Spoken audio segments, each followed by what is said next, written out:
En los próximos años, que se entiende que son los 3 años siguientes, que es el mandato de Donald Trump, se compromete a comprarles 750.000 millones de dólares en energía a Estados Unidos. Vale, pues hablando de crisis, yo quería hablaros de la guerra comercial y la crisis arancelaria que había entre Estados Unidos y el mundo, aunque se están anunciando diferentes acuerdos a los que va llegando Donald Trump con diferentes países, diferentes economías, y este domingo se ha alcanzado un acuerdo entre Estados Unidos y la Unión Europea para, digamos, fijar el marco de actuación y que ya no haya tantas sorpresas de, pues te pongo 30% de aranceles y ahora te los subo a no sé cuántos y como me respondas te los subo más todavía, que es un poco en lo que estábamos con China, que eso está pausado y están negociando todavía, pero Estados Unidos ya ha llegado a acuerdos con Japón, ha llegado a acuerdos después con la Unión Europea con Reino Unido y, como digo, el domingo llegó a un acuerdo con la Unión Europea que yo creo que es el que nos afecta más o sobre todo a nuestra audiencia pues le puede afectar más. No sé si sabéis en qué consiste el acuerdo o en qué ha consistido, básicamente. No lo he mirado, la verdad. Yo he visto que dicen que nos ha reído en nuestra cara Estados Unidos. ¿Esto por qué? ¿Por qué lo dicen? Dicen que se ha reído en nuestra cara Estados Unidos. A ver, yo os voy a contar en qué consiste el acuerdo arancelario y luego vosotros me decís ¿Cómo habéis visto de parejas las fuerzas en esta negociación? Vale, como expertos en aranceles. Como expertos en aranceles y en geopolítica comercial entre bloques. Antes de arrancar, ¿cómo estaban los aranceles previo a todo este acuerdo? O sea, ¿cómo eran? Vale, los aranceles eran más o menos, los productos europeos de media tenían un 2%, 3% de aranceles en Estados Unidos y a la inversa pues era también parecido. Cambiaba por categoría de producto, era diferente. Pero estaba equilibrado más o menos. Estaba equilibrado. Lo que pasa es que Estados Unidos importaba más de lo que exportaba. Es decir, nos compraba a los europeos muchas más cosas de las que nosotros les comprábamos a Estados Unidos. Y eso a Donald Trump no le gustaba nada. Lo que pasa es que, claro, esto Donald Trump lo medía solo con productos, con bienes. Pero claro, Europa compra muchos servicios a Estados Unidos. Todas las tecnológicas venden sus productos digitales en Europa y eso no lo cuenta. Y ahí sale ganando Estados Unidos. Y luego también hay otro componente que es que gran parte del ahorro europeo acaba en Estados Unidos. Europa compra mayoritariamente acciones de empresas estadounidenses que acciones de bolsas europeas. Y entonces, estas son cosas que se tienen que dar así para que la balanza comercial cuadre y la balanza de pagos, perdón, acabe cuadrando. Y Donald Trump aquí lo que quiere es tener superávit en todas y eso es imposible, eso no puede ocurrir contablemente, digamos. Pero bueno, para él su caballo de batalla era ese. Entonces, la manera en la que Donald Trump negociaba decía que el IVA es un arancel. El IVA que tenemos en Europa es un arancel.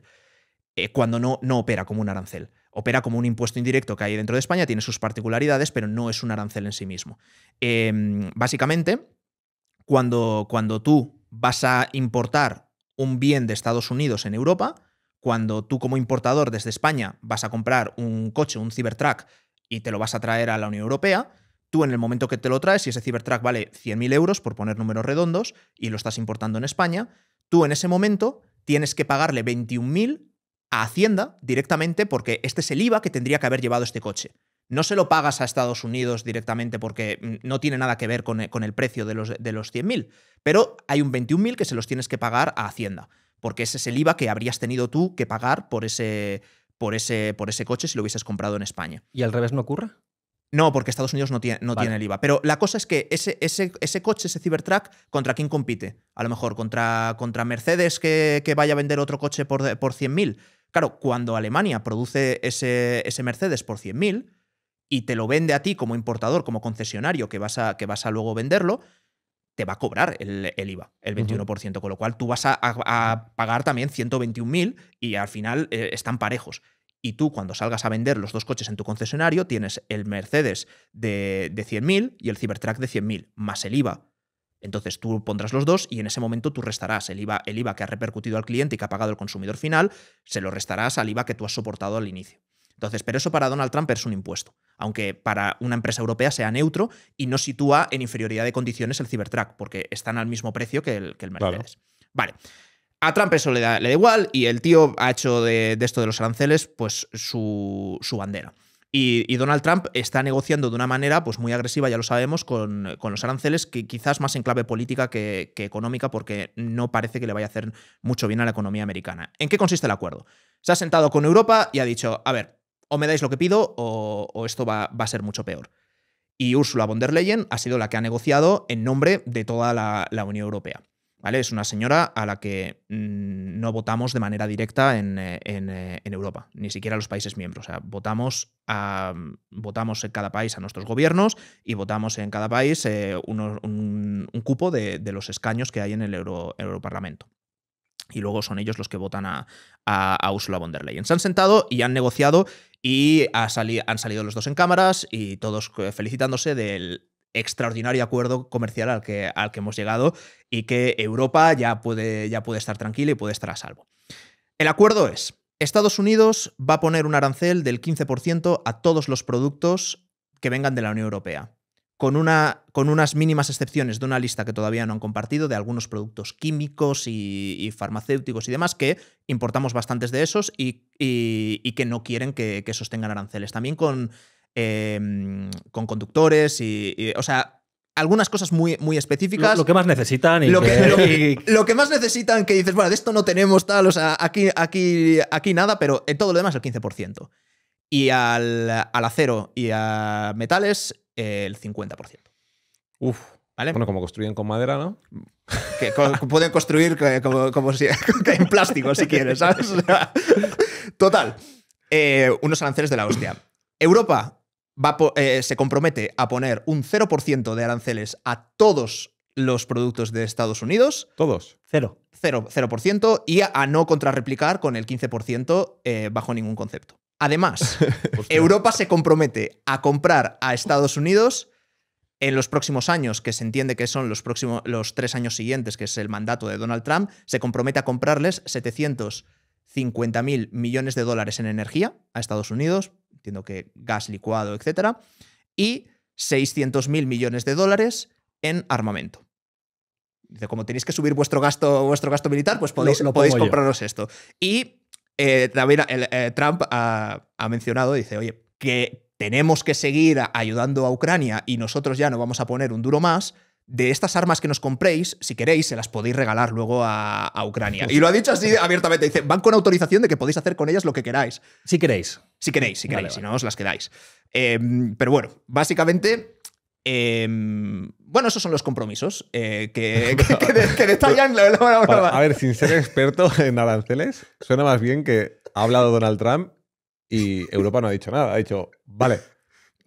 Más vale cerrar esto. O sea, la cosa es que... Pero no entiendo. ¿Pero y esto por qué? ¿Qué ha pasado con cómo ha ido en bolsa todas las empresas de acero, por ejemplo?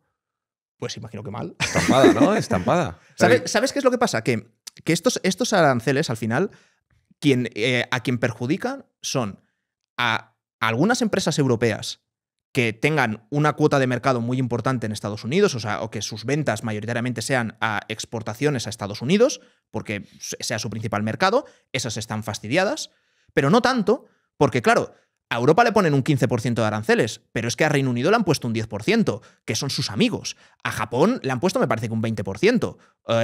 A países del sudeste asiático les han puesto un 19%, a Singapur, tal. O sea, con lo cual, quiero decir que están todos los que no sean Estados Unidos, están igual de fastidiados. Y Estados Unidos podrá fabricar en el interior de sus fronteras hasta lo que dé. Pero hay un momento en el que tío, pues si quieres estos productos, pues tendrás que comprar los productos europeos, de Vietnam, de donde vengan. Y esos vendrán con arancel, y ese arancel será un sobreprecio que pagará el consumidor americano. Es que también fastidia al consumidor americano y a muchas empresas americanas que necesitan esas materias para producir, por ejemplo. A las empresas que necesiten materias primas para producir, claro, dices, le pones un 50% más al acero, ¿vale? Y todos los fabricantes de automóviles que tienes ahí en Estados Unidos, ¿de dónde van a sacar el acero para producir? O sea, tienes la capacidad, tu economía tiene la capacidad de producir todo esto que dices. Subirá el precio, porque al final es esto. O sea, la producción va a ser exactamente la misma o podrás incrementarla un porcentaje, pero al final tu capacidad productiva es X, ¿no? Si cada vez hay más demanda y no lo puedes suplir tal, te van a subir los precios. Y eso al final es lo que dices. ¿Quién lo va a acabar pagando? Hay mucho, o sea, yo cuando estaba mirando el acuerdo y luego he ido leyendo más conclusiones al respecto, parece como que es algo muy impostado, muy fingido mira, por la parte de Estados Unidos, yo tengo este discurso electoral que se supone que estoy haciendo medidas en contra del libre comercio, pero que van a proteger nuestra economía, que va a ser mejor para Estados Unidos, que eso está por ver.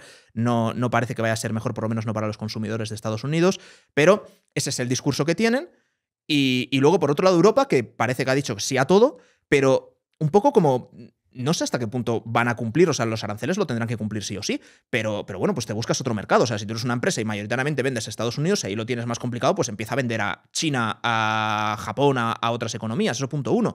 Pero punto 2, los requisitos que ha puesto, por ejemplo, de comprarle 750.000 millones de dólares en energía en los próximos 3 años, no es posible, porque Estados Unidos no genera tanto excedente de energía cada año como para que Europa le compre a razón de 200.000 millones al año. Bueno, la comprarán ellos a otro sitio y nos la venderán después, entiendo yo. Es lo único que pueden hacer para que cuadre, o Europa simplemente no cumple.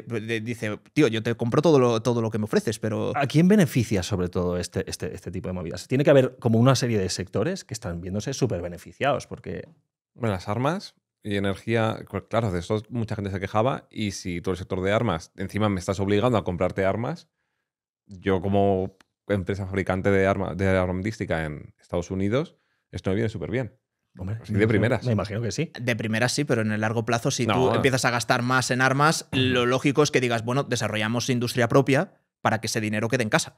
Ya, pero ¿esto se va a mantener en el largo plazo? Porque si yo me tengo que escalar para aumentar mi producción, y esto simplemente son unas medidas que van a ser durante 2 o 3 años, me estás dando pan hoy para quitármelo mañana. Es un acuerdo de bajada de pantalones como parece que está haciendo todo el mundo, pero no sé yo hasta qué punto es porque ya ni siquiera la toman en serio. Dice, mira, estos 3 años tiramos como sea, déjanos el 15% y por lo menos así ya quitamos esta incertidumbre de no sabemos con cuánto margen vamos a jugar, y a partir de ahí pues ya el futuro Dios dirá, y a lo mejor este hombre, bueno, todavía está por ver si no lía alguna para presentarse a un tercer mandato, pero en teoría en 3 años está fuera de escena, entonces pues bueno, a lo mejor llega una presidencia que sea, una administración que sea más favorable o más con la que se pueda hablar en otros términos. ¿Y qué ocurre, por ejemplo, si yo tengo un SaaS y vendo producto digital a Estados Unidos? ¿Tendré que pagar aranceles? Nada. ¿No hay aranceles? No, para los productos digitales quedan fuera de estas negociaciones. Vale. Y aquí, claro, la cosa es que tú ves el acuerdo y dices, Europa se ha bajado los pantalones, que puedes decir, vale, es que igual Europa no tiene cartas para negociar, pero igual estamos demasiado pillados porque llevamos muchos años de la sopa boba y claro, no nos podíamos ni pagar nuestra propia defensa, que al final tenía que ser Estados Unidos en la OTAN quien nos garantizase la defensa. Y es un poco por ahí por donde digamos que rasgan las costuras, pero al mismo tiempo, toda la parte de servicios, Europa puede también decir, bueno, pues tú me pones a mis productos, tú le pones aranceles, pues yo voy a ponerle aranceles a tus servicios y voy a hacer otra tasa Google. Pero eso ya lo hicieron, o sea, quiero decir, al revés, justo lo has comentado hace un momento, pero al revés ya funciona. Quiero decir, cuando una empresa americana vende un servicio digital en Europa, toca pagar IVA, por así decirlo. Que sí, pero el IVA no es un impuesto, no es un arancel. Sí, ya. No es un arancel, pero al final incrementa el precio del servicio que estás vendiendo. Y al revés no funciona igual, ¿no? Al revés no. Tú cuando llevas el servicio creo que no. Vale. Diría que no. No sé cómo funcionan los impuestos indirectos en Estados Unidos porque cada estado creo que es diferente. Pero bueno, suele ser como las peculiaridades de cada país el hecho de que acaba alterando todo. En cualquier caso, sí que es una noticia importante si tenéis una empresa o estáis trabajando en un sector que produzca bienes y que mayoritariamente se exporten a Estados Unidos. En el caso de España no exporta demasiadas cosas a Estados Unidos, pero el sector que más afectado está, aparte de metales y acero, es fundamentalmente el sector químico, que puede entrar dentro de las excepciones, y el agroalimentario. Aceite de oliva, por ejemplo, pues eso, o vino. Esto es lo que es. Y aquí, pues, o te comes el arancel extra, teniendo en cuenta que ¿quién más va a producir aceite de oliva en Estados Unidos? A lo mejor tiene algunos olivos en California, pero no suficiente para atender todo ese país. Y serán pues los italianos y los franceses y los griegos que puedan llevar algo de aceite de oliva, que todos tendrán el mismo arancel. Con lo cual no estás tan afectado, sino que al final será el consumidor americano el que tenga que pagar más. O te buscas otros mercados. Dices, vale, pues ya no vendo a Estados Unidos y empiezo a vender aceite de oliva en China. Pero esto a Estados Unidos en realidad solamente va a ser para el consumidor. Esos son los que lo van a pagar. A mí, como productor en España, ¿qué me implica que tenga que pagar un IVA extra? O lo voy a repercutir directamente en el precio, me refiero. Bueno, pero Si los importadores es que lo ¿no? van a repercutir en el precio. Claro. O sea, es... Y teniendo además el monopolio en el Mediterráneo que se tiene con el aceite de oliva, que no sé, que aquí se lo vas a comprar a China. Es que yo creo que el hecho de haber hecho el mismo porcentaje para todo hace que haya muchas peculiaridades que digas, pero, a ver, Estados Unidos no produce de todo.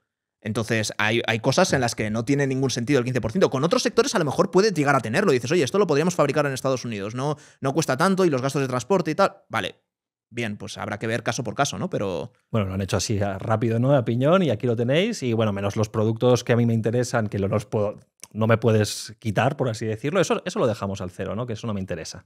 No sé, es... Vamos, yo lo que voy leyendo por ahí parece que la política económica de Donald Trump está resultando ser un poco fiasco. Tiene también ahí su pelea constante a ver si bajan los tipos de interés, porque Trump dice que ya no hay inflación, todavía sigue habiendo un poquito de inflación. Si encima metes esto, los precios van a subir más con muchos productos. Con lo cual, bueno, veremos en qué acaba, pero de momento simplemente pues, es comentar la noticia. Que ya digo, Europa pues, se ha bajado los pantalones, le ha dicho que sí, como todos los países. Y bueno, esto son dos cosas. Una, que para mí es un patadón para adelante, pero lo más importante es que tampoco Europa estaba en una situación negociadora mucho mejor para poder hacer esto. Porque aunque te pongas farruco con los servicios, pues puede decidir Google, dice, bueno, pues me voy de España, por ejemplo, o Facebook. Me voy de España, me voy de Europa. Que ya amenazaron con ello, con la tasa Google para las noticias y demás, pues ya está. Google News no existe en Europa. Google Maps no existe en Europa. Son cosas que pueden hacer como respuesta a una medida arancelaria que consideren injusta también. Entonces... De momento hoy, bajada de pantalones y a ver lo que dura esto, ¿no? Las bolsas no se movieron apenas, ¿eh?